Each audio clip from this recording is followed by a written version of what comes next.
Olá, sou o professor Dr. Emílio Herrera Júnior, médico neurologista, e este é meu filho, Dr. Gustavo de Almeida Herrera, médico neurologia e mestre, e trabalhamos no Herrera Neurociências e Reabilitação. A cefaleia ou dor de cabeça é um sintoma que praticamente todos terão em algum momento da vida. As cefaleias podem ser divididas em cefaleias primárias, que são aquelas que não existe um substrato lesional, e as cefaleias secundárias, que são aquelas que têm uma lesão orgânica, tais como o tumor, a neurocicercose, acidente vascular. Então, vamos continuar falando sobre as dores de cabeça. A enxaqueca não é a dor de cabeça mais frequente. A dor de cabeça primária mais frequente é a cefaleia tensional. Ela é responsável por 42% de todos os casos de dor de cabeça, porque todos, em algum momento da vida, tiveram algum estresse e uma tensão. Isso faz com que tenha uma ansiedade maior e isso gera dor de cabeça. Como é a dor de cabeça tensional? É uma dor em peso, pressão holocraniana, ou seja, pega a cabeça toda. Ela não é desencadeada pelo esforço físico, diferente da enxaqueca que é desencadeada.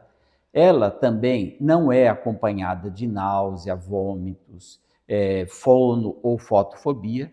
Ela é uma dor de cabeça de leve ou intensidade moderada, diferente da enxaqueca, que é uma dor de cabeça intensa.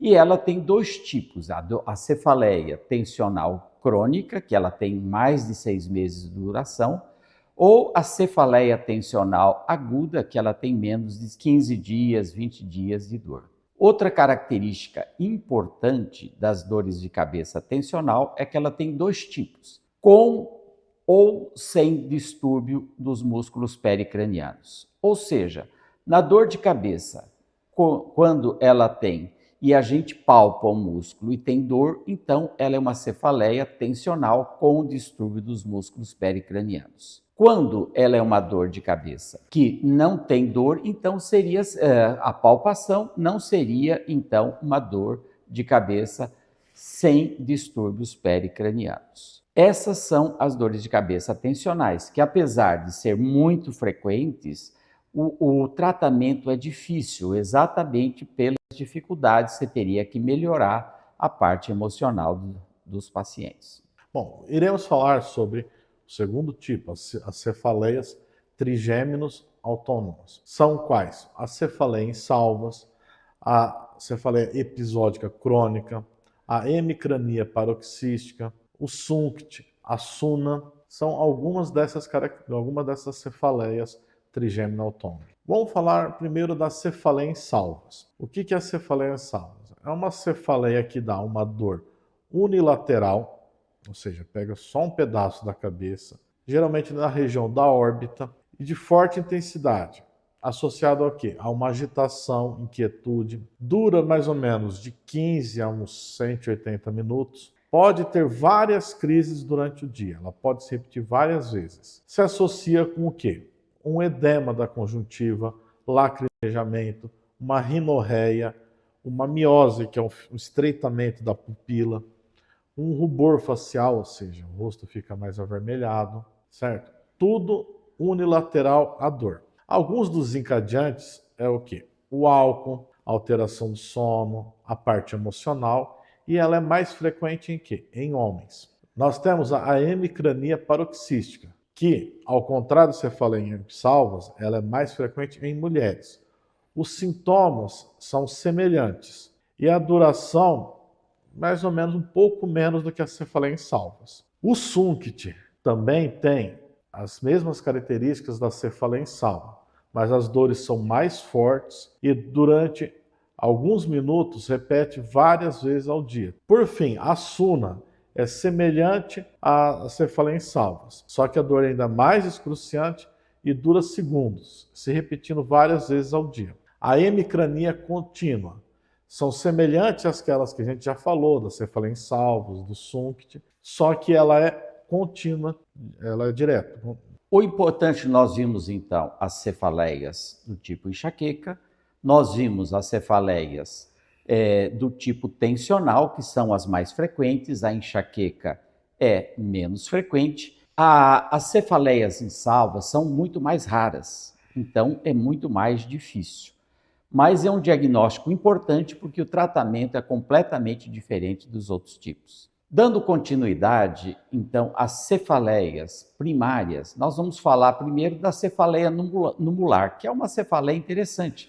É como se fosse um ponto localizado em torno de 6 centímetros em alguma parte do crânio e sempre se repete neste local, que não tem uma característica fisiopatológica bem definida. Outra cefaleia importante também é a cefaleia da tosse. Todos já tiveram tosse intensa e observam que ela dá dor de cabeça. Então, essa é uma cefaleia também dita primária. Outra cefaleia importante também é aquela do esforço físico. Quando você pega e faz um esforço intenso, você tem essa dor de cabeça em peso e pressão na cabeça. Uma cefaleia bastante interessante e uma cefaleia que é mais frequente do que a gente imagina é a cefaleia da atividade sexual. Essa cefaleia acomete 80% são os homens, ela é bem menos frequente do que na mulher, e é uma coisa interessante, quer dizer, quando você está no pico de prazer, vem uma dor de cabeça excruciante, violenta, e que a pessoa é obrigada a parar o ato sexual em si, de tão intensa que ela, dá a impressão que alguma coisa se rompeu dentro da cabeça do indivíduo. Claro, todas elas têm tratamento. Outra cefaleia também que existe é uma cefaleia entrovoada, é como se fosse um raio que tem na cabeça. Claro, quando você tiver uma cefaleia entrovoada, é interessante também excluir algumas causas orgânicas, que muitas vezes ela vem acompanhada de hipertensão intracraniana. Então, nem sempre é uma cefaleia primária. Outra cefaleia frequente também é a cefaleia de estímulo frio, seja por estar em um ambiente frio ou seja por ingerir alimentos frios. Eles podem desencadear uma dor de cabeça. Uma outra dor de cabeça também interessante é a cefaleia enfacada. Essa cefaleia enfacada é como se você tivesse enfiado uma faca na cabeça do indivíduo. É uma dor aguda e de curta duração, quer dizer, é como se, ai, e passa. Ela parece um dos sucedâneos na cabeça, da dor de cabeça e do tipo enxaqueca. Outra coisa importante é a cefaleia crônica diária. O que é a cefaleia crônica diária? É quando você tem dor de cabeça todos os dias. Essas cefaleias crônicas diárias frequentemente são causadas por abuso de analgésicos, que é paradoxal, quer dizer, você toma o analgésico, ele melhora a dor e volta a dar. O outro fator que mantém essa cefaleia crônica diária é a parte tensional. Muitas vezes é uma cefaleia mista, do tipo enxaqueca e do tipo tensional. Continuando, vamos falar sobre as cefaleias da criança e do adolescente. Em 77% das vezes, essa dor de cabeça é do tipo migrânea. O diagnóstico em si, ele é dificultado muitas vezes pela incapacidade da criança de fornecer as informações detalhadas do tipo de dor. Alguns dos pródromos são dor abdominal, vômitos, vertigem, que seria uma tontura, cefaleia na mulher.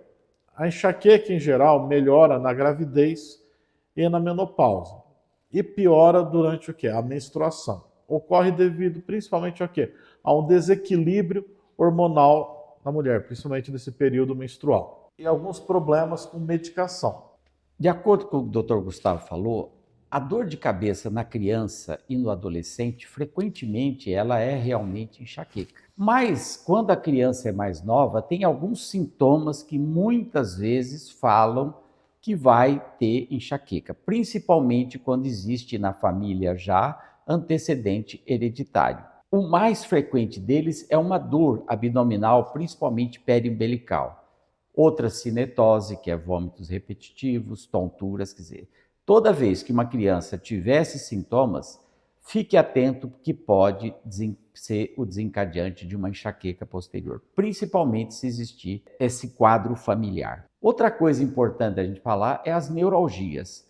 Neuralgias são dores agudas, intensas, tipo choque, o tipo queimação, que acomete determinadas partes do corpo, em geral o segmento cefálico. A mais frequente deles é a neuralgia essencial do trigêmeo. Nós temos 3 inervações da face, a parte superior, a parte média e a parte inferior.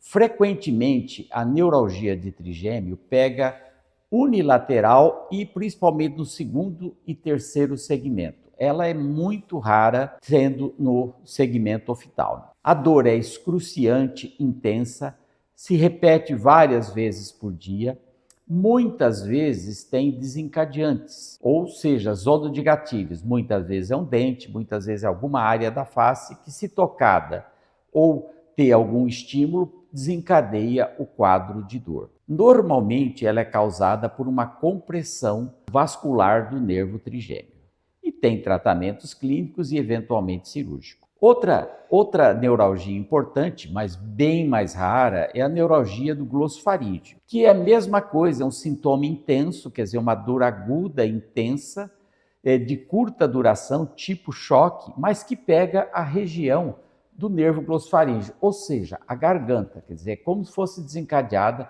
A mesma coisa, pode desencadeante, mas é uma dor intensa. Outra dor frequente também é a neuralgia do nervo occipital, ou seja, na região da nuca, da transição então da coluna cervical com a parte occipital. Dá uma dor intensa, excruciante nessa região. Muitas vezes você atrapalha a pessoa, inclusive, de ter atividade. Outra dor é a neuralgia do intermédio, o nervo intermédio do facial. Nesse caso, esse quadro de dor seria na região dentro do pavilhão auricular. Então, diferencial: trigêmeo, a dor é no segunda e terceira divisão. Glossofaríngeo é na região da garganta e do intermédio na região do ouvido. E para finalizar, frequentemente existe uma dor facial, muitas vezes, quer dizer, na parte, não mais no crânio, mas sim no rosto, que não é neuralgia. Muitas vezes está relacionado até a enxaqueca e outras não têm um substrato bem definido. Bom, vamos falar sobre as cefaleias secundárias, que são o quê? As cefaleias que têm como substrato uma doença subjacente, como um tumor, uma meningite, um aneurisma, alguma coisa assim. Pode ser também devido a um trauma craniano, ou seja, além da concussão ou contusão cerebral, ocorre uma cefaleia no local do trauma, logo após ou até mesmo meses depois do trauma. Existe a trombose venosa e a hemorragia intracraniana. Geralmente acontece o quê? A trombose no uso de anticoncepcionais, infecções. Ocorre o quê? Uma cefaleia, ou seja, uma dor de cabeça intensa.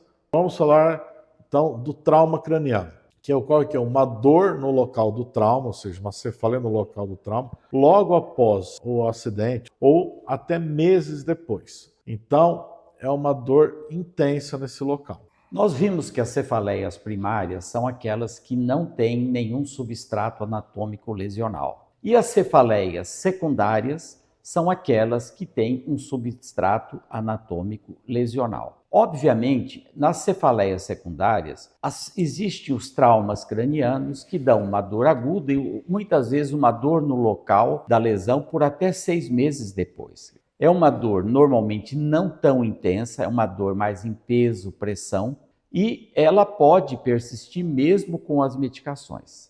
Outra causa frequente é a trombose venosa, que ela é muito frequente em mulheres, principalmente quando há o uso de anticoncepcional. E algumas vezes em infecções em regiões da face, de regiões locais.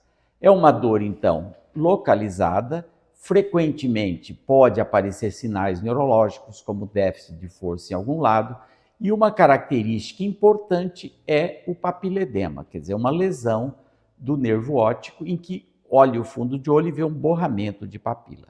Outra é a hemorragia, principalmente nos aneurismas. Você tem uma hemorragia que a pessoa refere como a pior dor da vida dela, porque é uma dor intensa por ruptura de um vaso sanguíneo e frequentemente associado a dor nucal e rigidez de nuca. As outras são as infecções e neoplasias. As meningites e encefalites podem dar, por exemplo, cefaleia.